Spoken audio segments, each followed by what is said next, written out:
Isaiah 5. Let me sing for my beloved my love song concerning his vineyard. My beloved had a vineyard on a very fertile hill. He dug it and cleared it of stones, and planted it with choice vines. He built a watchtower in the midst of it, and hewed out a wine vat in it, and he looked for it to yield grapes, but it yielded wild grapes. And now, O inhabitants of Jerusalem and men of Judah, judge between me and my vineyard. What more was there to do for my vineyard, that I have not done in it? When I looked for it to yield grapes, why did it yield wild grapes? And now I will tell you what I will do to my vineyard. I will remove its hedge, and it shall be devoured. I will break down its wall, and it shall be trampled down. I will make it a waste. It shall not be pruned or hoed, and briars and thorns shall grow up. I will also command the clouds that they rain no rain upon it. For the vineyard of the Lord of hosts is the house of Israel, and the men of Judah are his pleasant planting, and he looked for justice. But behold, bloodshed, for righteousness. But behold, an outcry. Woe to those who join house to house, who add field to field, until there is no more room, and you are made to dwell alone in the midst of the land. The Lord of hosts has sworn in my hearing, surely many houses shall be desolate, large and beautiful houses, without inhabitant. For 10 acres of vineyard shall yield but 1 bath, and a homer of seed shall yield but an ephah. Woe to those who rise early in the morning, that they may run after strong drink, who tarry late into the evening as wine inflames them. They have lyre and harp, tambourine and flute and wine at their feasts, but they do not regard the deeds of the Lord, or see the work of his hands. Therefore my people go into exile for lack of knowledge. Their honored men go hungry, and their multitude is parched with thirst. Therefore Sheol has enlarged its appetite and opened its mouth beyond measure. And the nobility of Jerusalem and her multitude will go down, her revelers and he who exults in her. Man is humbled, and each one is brought low, and the eyes of the haughty are brought low. But the Lord of hosts is exalted in justice, and the holy God shows himself holy in righteousness. Then shall the lambs graze as in their pasture, and no man shall eat among the ruins of the rich. Woe to those who draw iniquity with cords of falsehood, who draw sin as with cart ropes, who say, Let him be quick, let him speed his work that we may see it. Let the counsel of the Holy One of Israel draw near, and let it come, that we may know it. Woe to those who call evil good and good evil, who put darkness for light and light for darkness, who put bitter for sweet and sweet for bitter. Woe to those who are wise in their own eyes, and shrewd in their own sight. Woe to those who are heroes at drinking wine, and valiant men in mixing strong drink, who acquit the guilty for a bribe, and deprive the innocent of his right. Therefore, as the tongue of fire devours the stubble, and as dry grass sinks down in the flame, so their root will be as rottenness, and their blossom go up like dust. For they have rejected the law of the Lord of hosts, and have despised the word of the Holy One of Israel. Therefore the anger of the Lord was kindled against his people, and he stretched out his hand against them and struck them, and the mountains quaked, and their corpses were as refuse in the midst of the streets. For all this his anger has not turned away, and his hand is stretched out still. He will raise a signal for nations far away, and whistle for them from the ends of the earth, and behold, quickly, speedily they come.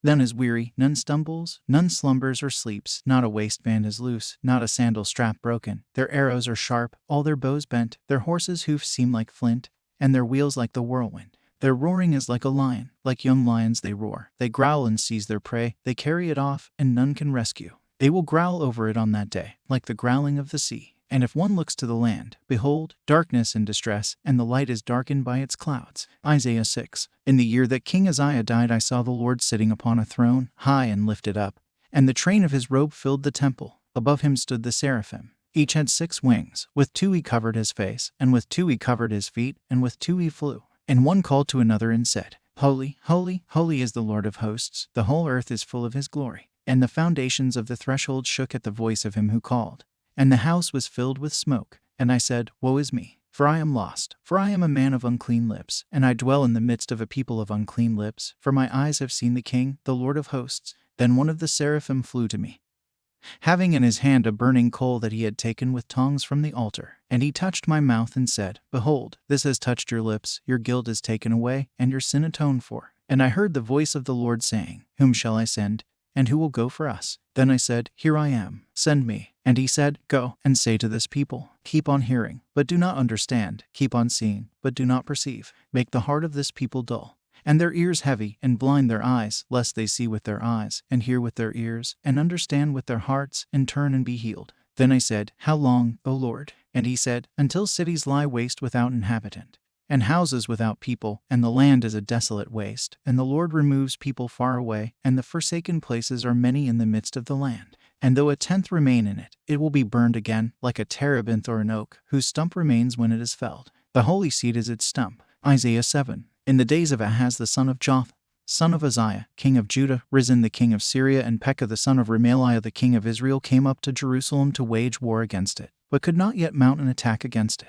When the house of David was told, Syria is in league with Ephraim, the heart of Ahaz and the heart of his people shook as the trees of the forest shake before the wind. And the Lord said to Isaiah, Go out to meet Ahaz, you and Shear-Jashub your son, at the end of the conduit of the upper pool on the highway to the washer's field, and say to him, Be careful, be quiet, do not fear, and do not let your heart be faint because of these two smoldering stumps of firebrands, at the fierce anger of Rezin and Syria and the son of Remaliah. Because Syria, with Ephraim and the son of Remaliah, has devised evil against you, saying, Let us go up against Judah and terrify it, and let us conquer it for ourselves, and set up the son of Tabiel as king in the midst of it. Thus says the Lord God, It shall not stand, and it shall not come to pass. For the head of Syria is Damascus, and the head of Damascus is Rezin. And within 65 years Ephraim will be shattered from being a people, and the head of Ephraim is Samaria, and the head of Samaria is the son of Remaliah. If you are not firm in faith, you will not be firm at all. Again the Lord spoke to Ahaz, Ask a sign of the Lord your God, let it be deep as Sheol or high as heaven.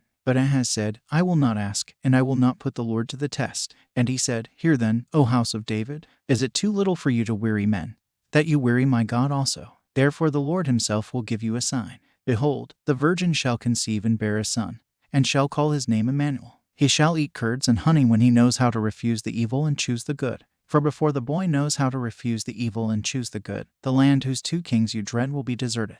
The Lord will bring upon you and upon your people and upon your father's house such days as have not come since the day that Ephraim departed from Judah, the king of Assyria. In that day the Lord will whistle for the fly that is at the end of the streams of Egypt, and for the bee that is in the land of Assyria. And they will all come and settle in the steep ravines, and in the clefts of the rocks, and on all the thorn bushes, and on all the pastures. In that day the Lord will shave with a razor that is hired beyond the river, with the king of Assyria, the head and the hair of the feet, and it will sweep away the beard also. In that day a man will keep alive a young cow and 2 sheep, and because of the abundance of milk that they give, he will eat curds, for everyone who is left in the land will eat curds and honey. In that day every place where there used to be 1,000 vines, worth 1,000 shekels of silver, will become briars and thorns. With bow and arrows a man will come there, for all the land will be briars and thorns. And as for all the hills that used to be hoed with a hoe, you will not come there for fear of briars and thorns, but they will become a place where cattle are let loose and where sheep tread.